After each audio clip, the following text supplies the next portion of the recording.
arts in our development as a nation.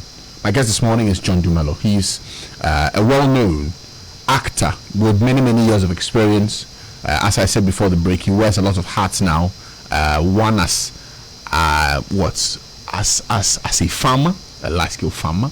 Also wearing the next hat of politics, trying to gain the seat in Parliament. John, good morning to you. Good morning, boss. How are you? I'm well. I hope you're well as well. I'm fine. Okay. To start our conversation about the role of film in our development, I want us to start this way.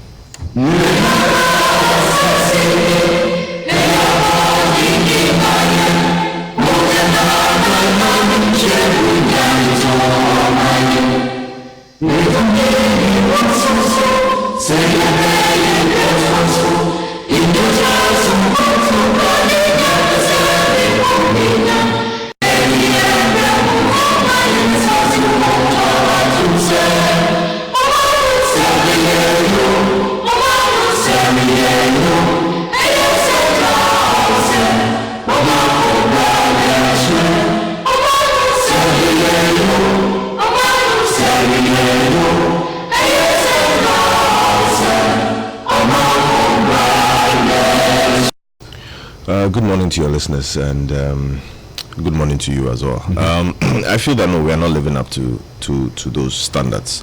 Reason have witnessed or have experienced other people's history and culture through their films. Kwame Nkrumah. Nobody has been able to do a film about something that happened 30 or 40 or 50. Had a series of meetings with Nkrumah. In fact, worked with Nkrumah, and I was part. It all depends on how you want to create it, but I mean, of course, it's going to run into millions of CDs to be able to do a film about Kwame Nkrumah, or even about Yaya Santwa, or Case of us not having the best brains to sit, write out the script for such a story, and then finding the investment to see the value in the script, finding the right cast to give life to. $1 million or $2 million sitting down, just say, oh, come and go and do film, and that's it. And then, but you have to be able to appeal to the investor and say, look, if you invest this in, appeal to people. And I mean, as we speak, yes, we have Actors Guild, we have other groups and association, but we need it to be more vibrant, we need it to be more attractive, so that if they say, oh, Actors Guild is coming up with this this film, and they need to go to probably a company for investment, everything is there, everything is packaged. Investment, whose job is it? Because you speak of Actors Guild, you speak of movie producers, you speak of script writers. Is it a case of they're all needing somebody who's we want to do, this is how we want to approach it, and I believe that people would give investment, because at the end of the day, like I was giving the analysis, a company will come and to produce a film, I mean not to produce a film, for even product placement, you'd realize that over the years the number of impressions would increase, because radio, maybe 100,000 people are listening to radio, but for the film you realize that within a year we need more of that. And mind you, those companies who do brand placement and all those things are the indigenous companies, are the companies that is a one-man show business. So you know that, okay, there's this man who has a factory somewhere and he handles it.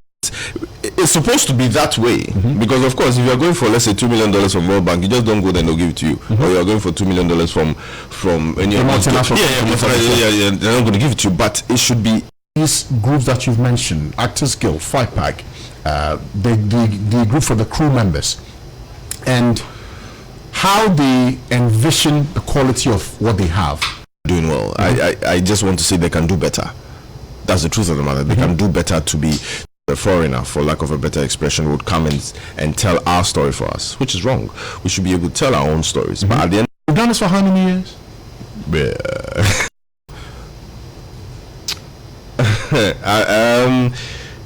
I think a couple of days ago I went to TV3, and I was with a group of people. I was like, I can't believe that 28 years ago I was here in the same premises where we're doing Baby Thief, and I remember everything so well.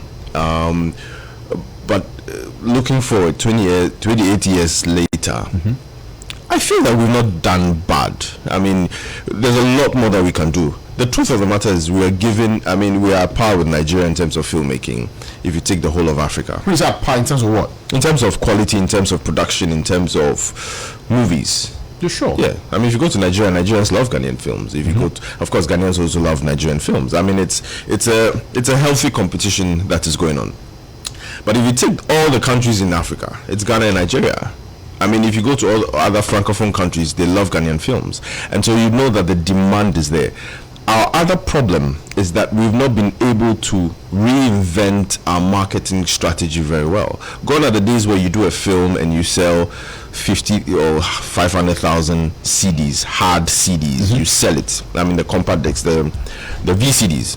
But these days, nobody even has a VCD player in the house. And so you realize that, okay, the consumer is shifting from the physical VCD to mobile phones, to television, especially mobile phones, watch films on mobile phones. So we haven't been able to reinvent ourselves from that into digital marketing. And I feel that if we're able to do that very well, it would significantly help us. If you go to Nigeria, you have all these online platforms, Iroko TV and so on and so forth. But if you come to Ghana, I don't think we have an online platform for films. And that is what we are lacking, because the people in US, the people in Europe, the people in UK, the people in other parts of Africa want to see our films. But if you produce the films, where are you going to put it for them to be able to watch the films? I mean, if we had an online platform and you know that, okay, Ghanaian film has been done, you know that readily you can literally have even 1 million people watching this film within this week. But that's not what's happening. So you have an industry where do you see an industry which has the Ghanaian movie industry where you have a database? You know how many people are in the space, how much investment is coming in year on year, how much we're having to spend per movie, what the big priorities are for the industry, so that when you are attracting investment, you know what to go for. No. Do we have that? No, we don't. Everybody's doing their individual work. So it's not an organized industry? No, it's not. It's not. I'm being frank. It's not. Yeah. It's not. So what will it take to have it structured? What will it really take? I think because all these things you talk about in terms of potential, and if you compare us to the Nigerians, some will say that they have a comparatively more organized industry than us. Is that not the case? No, they also have their flaws. The only thing about Nigeria is, of course, because they are more than us, you'd find more producers. But I also feel that they also have their flaws. But at the end of the day, I feel that because theirs is a much bigger industry in terms of numbers, it's very fascinating that we can still compare ourselves to them. And that's why I'm saying that Ghanaian film industry is, I mean, we're still the industry leaders in terms of films. But at the end of the day, we need to organize ourselves very well in Ghana. Ask yourself this question. If a film producer does a film, where is he going to show it? Apart from premiere, where is he going to show it? Television. In Ghana. Why not? So what about the film lover in Trinidad and Tobago, or the film lover in Grenada, or the film lover in Jamaica?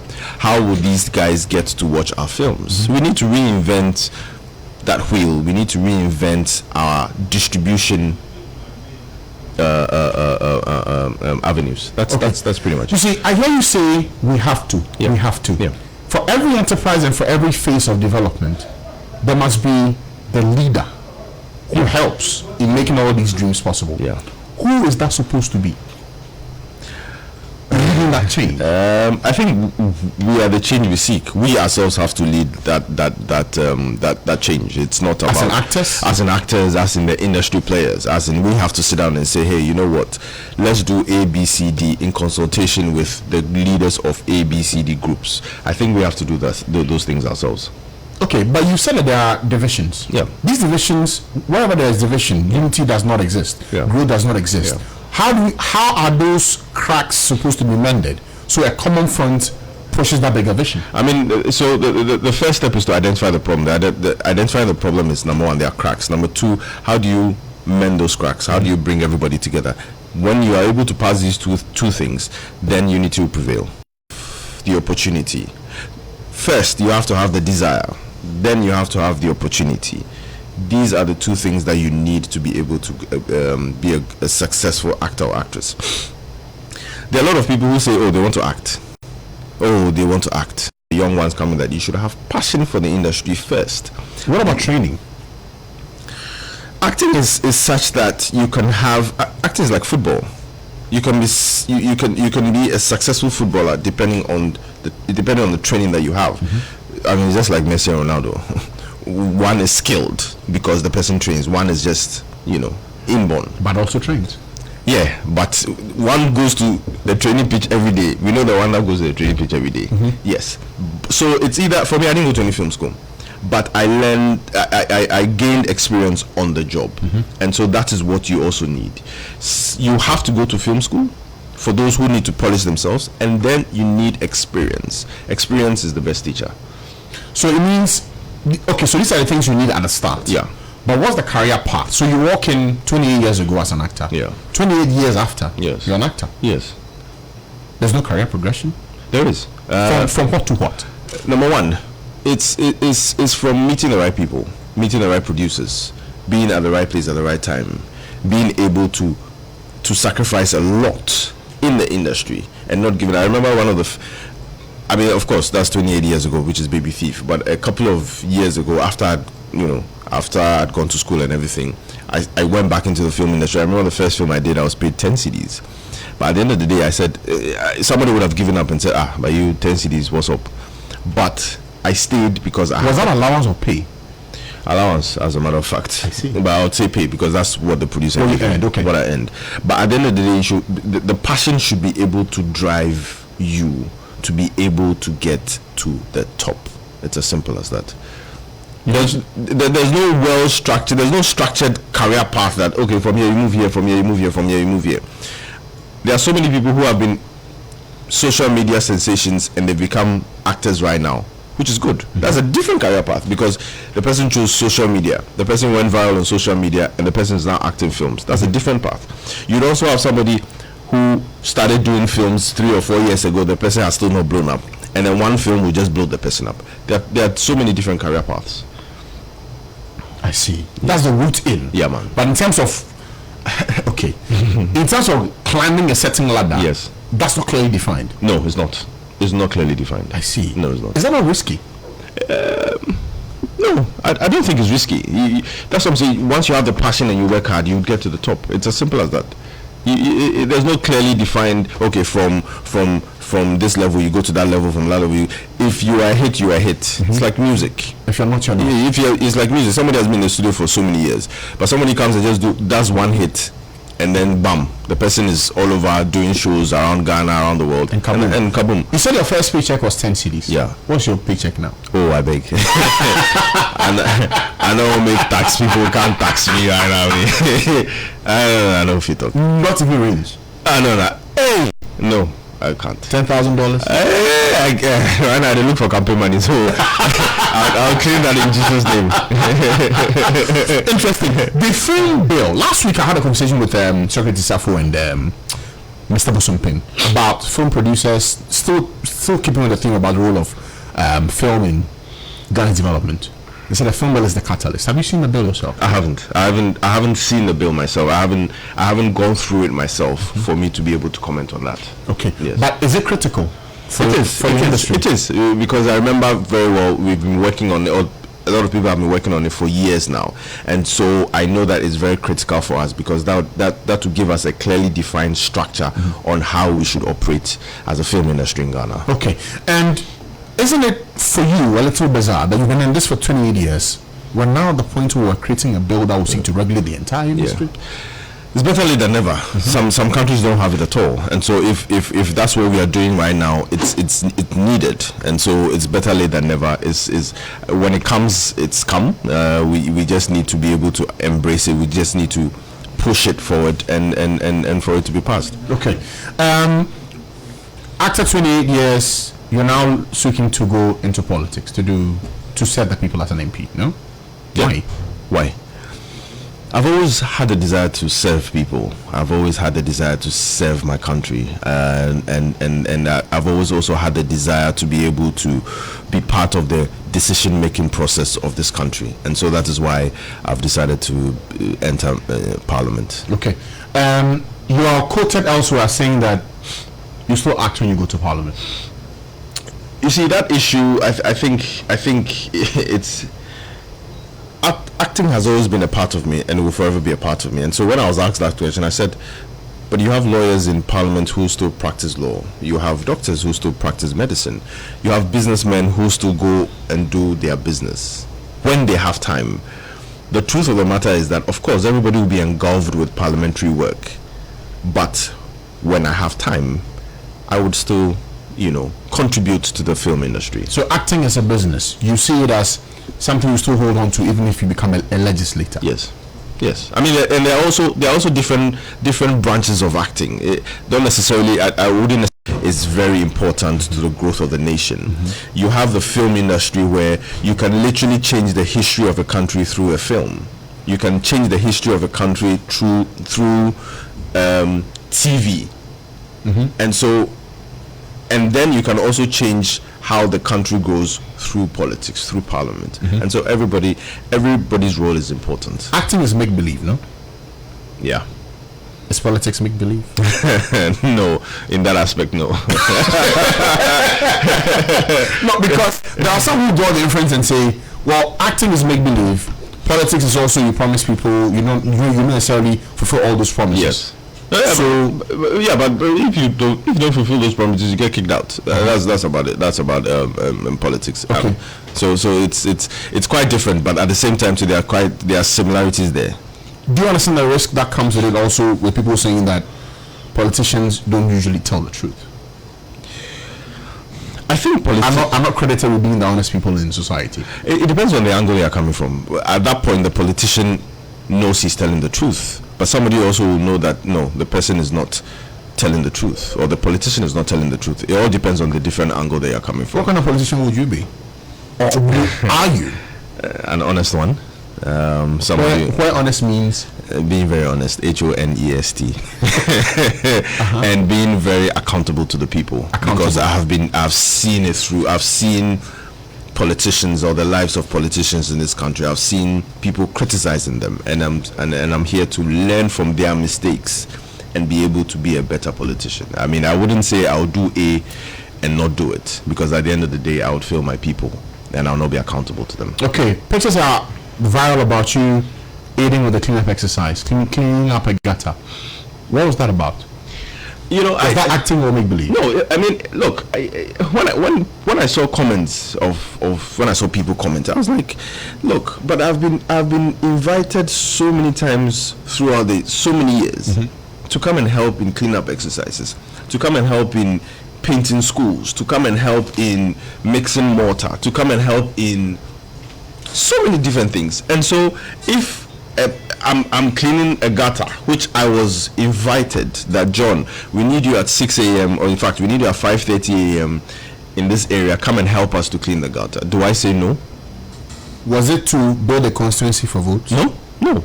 To be honest, the people that invited me are not even, they are not political. It's just a women's group. I think it was even a church group. And so when I saw the comment, John wants votes, I'm like, I mean, nurturing the constituency. No, it's not at all. But they are in your constituency. No? They are. Okay.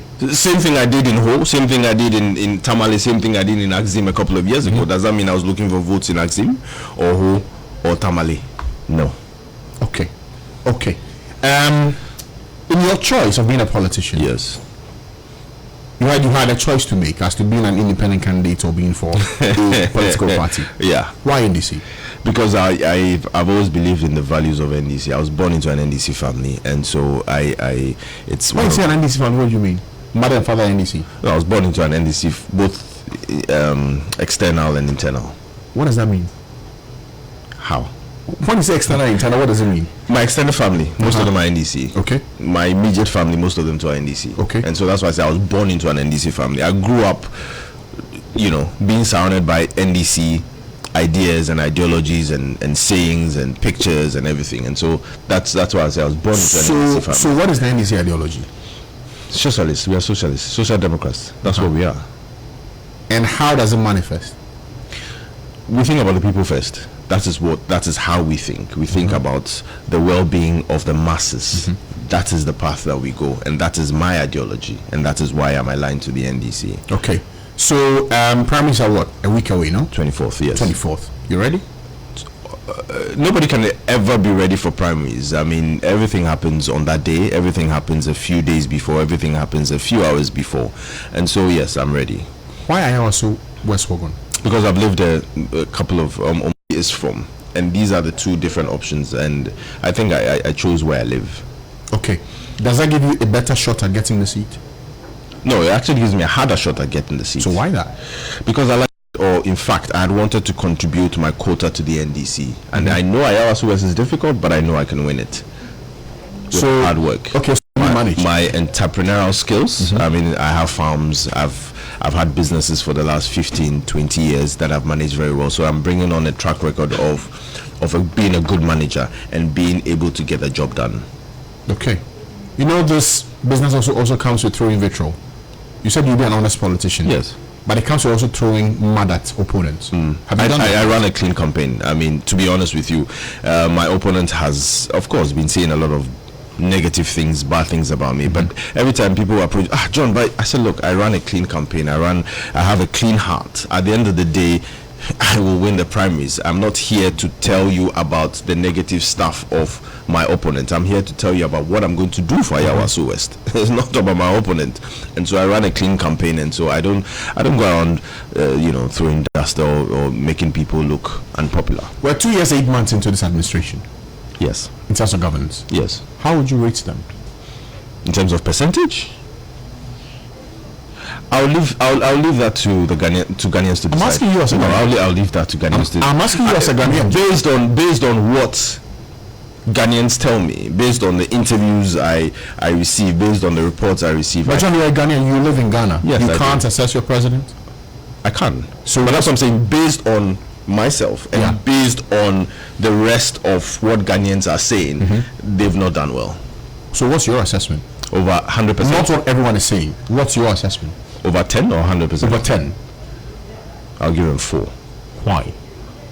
Because they've not lived up to the expectations. What were you expecting that they have not done? What will have made it an 8 or a 9? The economy is hard. Everybody's complaining. But prior to them coming, they said they would make the economy, they would transform the economy in 18 months. They would do so many things. Has it been done? No, it hasn't. And so I would give them 4 over 10. Okay. My last question to you, and the reason we brought you was about development as a nation and film. If there's one thing that has to be done, priorities, what should be the first thing to make this film industry the pivot of our development as a nation? 1, we need unity. 2, we need to rebrand ourselves. And 3, we need everybody on board. That's what we need to do. That's what we need to do. Okay. John, thank you for your time. Thank you too. That's John Dumelo, actor, farmer, businessman, now seeking to be the NDC's parliamentary candidate for the Ayawaso West Wogon seat for election 2020. Thank you, sir, for your time. Grateful. That'll be it for Morning Star for today. Can't live without our motivators, brought to you in association with Star Life Assurance, your solid partner for life. Man is at his best when he sees the truth